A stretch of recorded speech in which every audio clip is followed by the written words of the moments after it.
Bom dia, primeiro ano, tudo bem? Mais uma vez aqui, o professor Paulo, para falar com vocês sobre fontes energéticas no Brasil. Vamos ver como é a matriz energética brasileira. O que quer dizer isso, matriz energética brasileira? Quais são as fontes de energias mais utilizadas aqui dentro do território nacional? Tá? Nesse primeiro momento, né, no capítulo 3, a gente vai falar de fontes energéticas 1. No capítulo 4, a gente vai falar de um segundo momento das fontes energéticas. No Brasil, aí será o capítulo 2, fontes energética Brasil 2, ok? Então a gente vai estabelecer relação entre clima e fonte de energia renovável. Nós vamos estabelecer como se deu a exploração do petróleo aqui dentro do território brasileiro, um pouquinho antes da Petrobras, década de 50, e como foi essa produção a partir da Petrobras controlando até perder o monopólio, ok?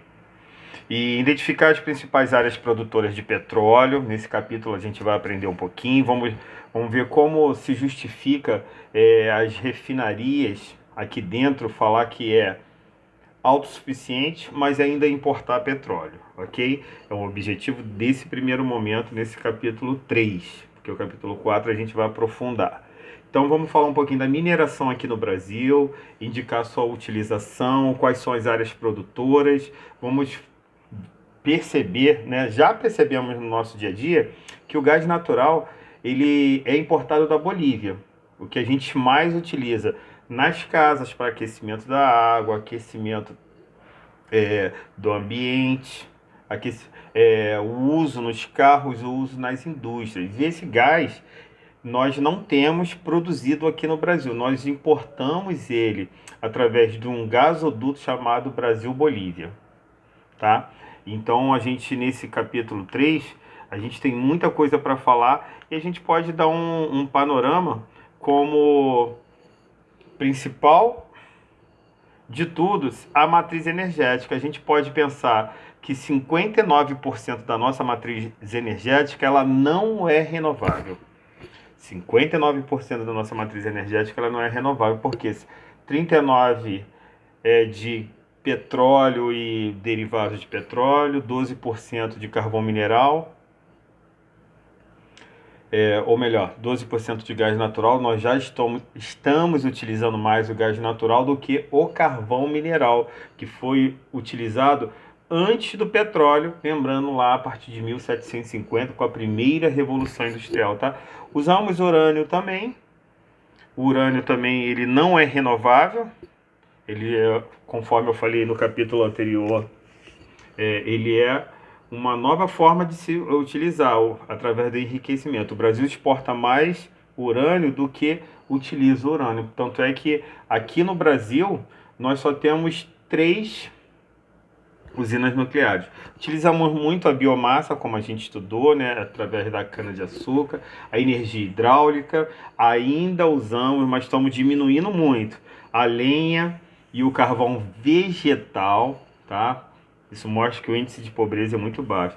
E a partir de 2013 nós passamos a utilizar mais a energia eólica e outras fontes renováveis também, né? Então tudo começa pensando na gestão de fluxo de energia, né? Como essa energia é transferida para a população, né? Nós vimos agora lá que o Amapá estava se perdendo por conta de mais de 20 dias de apagão. O que deu uma solução? As termoelétricas terem se deslocado, né? Aqueles reatores das termoelétricas, eles vamos dizer, são móveis, né? A gente consegue levar eles para mais perto, junto ao mercado consumidor, diferente da hidrelétrica, porque a hidrelétrica precisa represar o rio e não tem como fazer esse movimento ou levar essa energia para muito longe. Imagina, produzir energia de uma hidrelétrica, como os rios da bacia amazônica, e transferir essa energia para cá para o sudeste, a distância é muito grande, então se perde muita energia, né? O problema não é gerar a energia, é fazer essa transferência de energia, tá ok? Vamos pensar nisso. Então a evolução, desde 1940, a gente vai vendo que em 1940 a gente usava mais lenha do que o próprio carvão mineral.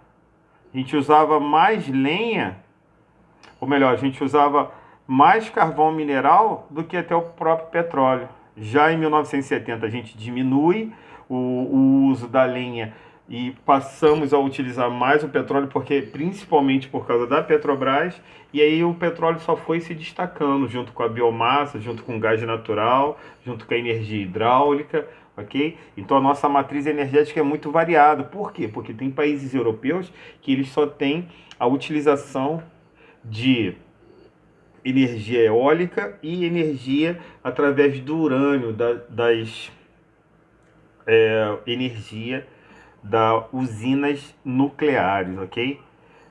Tanto é que a nossa usina nuclear ela é de tecnologia francesa, tá? Então a gente fala um pouquinho agora do nosso petróleo, tá? Com a criação da Petrobras, né? Utilizamos antes, no finalzinho do século XIX, algumas companhias americanas exploravam o uso do petróleo, a retirada do petróleo, o refino do petróleo aqui, mas com o presidente Getúlio Vargas, que era o pai dos pobres e a mãe dos ricos, né, criou a Petrobras. Então, ele pensou brilhantemente, monopolizou as atividades referentes ao petróleo, pesquisa, refino, importar, exportar, transporte, cabotagem, oleoduto, né, ou os dutos para transportar o petróleo e inclusive posteriormente o gás vindo da Bolívia, né, os dutos são construídos pelo Brasil junto com a Bolívia também. Só que chega em 1997, com o advento da conferência, ou melhor, do consenso de Washington, as medidas neoliberais, lembrando, medidas neoliberais por conta do fim da Guerra Fria, o capitalismo se sobressaindo no mundo, né, bipolar, e aí então as empresas multinacionais ou transnacionais elas querem levar as suas filiais para outros países e explorar os hidrocarbonetos, o carvão, o gás, o petróleo, tá? Então a Petrobras ela consente outras empresas como a Repsol, Texaco, Ipiranga, tá? Só para citar como exemplo, extrair petróleo, refinar petróleo, tá? Mas em 2006 é uma coisa muito interessante isso. Em 2006 o Brasil anuncia que ele passa a ser autossuficiente com o petróleo. Nós temos muito petróleo, só que o petróleo que nós temos é um petróleo bruto, um petróleo mais pesado que é conhecido como betume.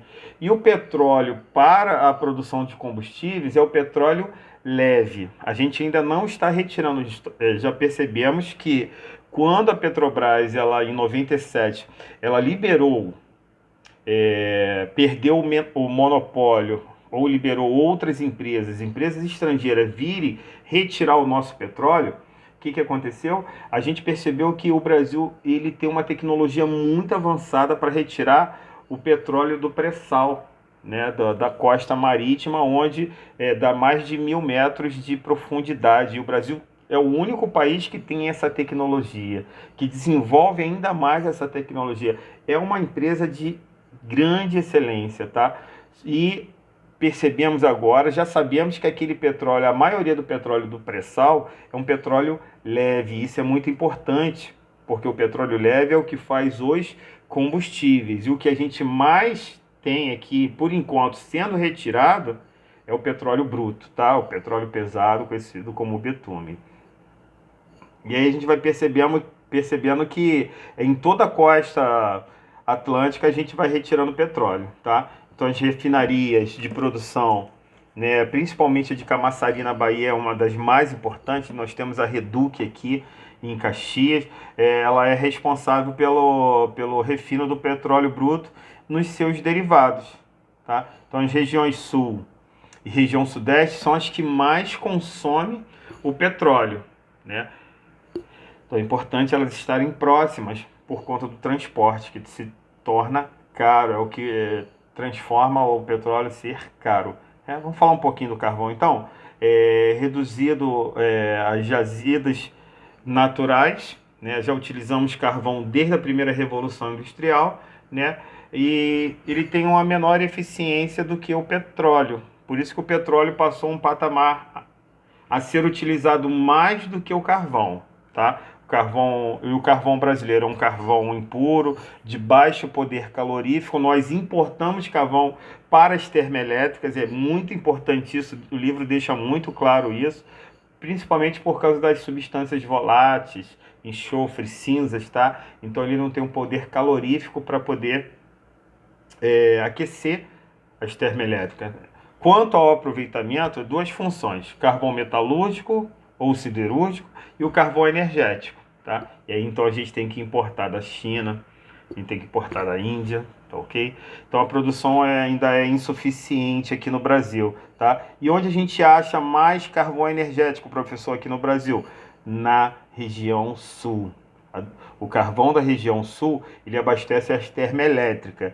O carvão que nós temos no projeto Carajás, lá no Pará, é o carvão siderúrgico, tá? E é muito importante isso, a gente saber a transformação da onde é que vem. E o funcionamento das termoelétricas a gente já falou, né? Da região norte tem um poder, tem um pequeno potencial hidrelétrico, né, no fornecimento de energia elétrica. Já o carvão da região sul tem o maior poder, tá? Então, para finalizar, a gente fala um pouquinho que o Brasil também utiliza muito, né? Vamos ficar pelo petróleo, carvão natural, carvão mineral e gás natural. Só que o gás natural nós ainda não conseguimos retirar o nosso lá no pré-sal. Já daqui a pouco estaremos conseguindo, porque a Petrobras é uma empresa de excelência. Por enquanto, o gás natural todo ele vem de Santa Cruz de la Sierra, da Bolívia, através de um oleoduto, ou melhor, agora é um gasoduto, tá? Então ele vem e passa por Campo Grande, Mato Grosso do Sul, passa por Campinas, passa por São Paulo, ele passa pelo Paraná, Curitiba, passa por Santa Catarina, Florianópolis, Rio Grande do Sul, Porto Alegre. Então a região Centro-Sul, a região mais forte economicamente, a que utiliza mais energia elétrica, o que utiliza mais combustíveis, que é a região concentrada, a região sudeste, região sul, é onde nós vamos ter a maior demanda desse gás natural vindo da Bolívia. Só que em 2006, quase que a gente perde essa concessão de comprar 20% do que eles produzem, né? O presidente Evo Morales ele nacionalizou as empresas americanas, as empresas francesas, inglesas, inclusive a Petrobras também. Mas através da diplomacia nós conseguimos retomar as negociações e não ficamos sem esse combustível que hoje é muito precioso, muito mais barato do que a gasolina, para a gente ter a ideia, né? Tanto é que na greve dos caminhoneiros ficou bem claro a forma como vamos dizer assim, como esse gás ele chegava aos postos, que não tinha gasolina e nem tinha álcool, né? É através de uma rede de distribuição subterrânea, então muito parecido com o que vem da Bolívia, ok? A gente tira mais dúvida, eu trabalho um pouquinho mais com vocês no livro, tá bom? Fica a dica aí para você assistir a aula e fazer a leitura na íntegra do capítulo 3 do nosso livro. Beleza?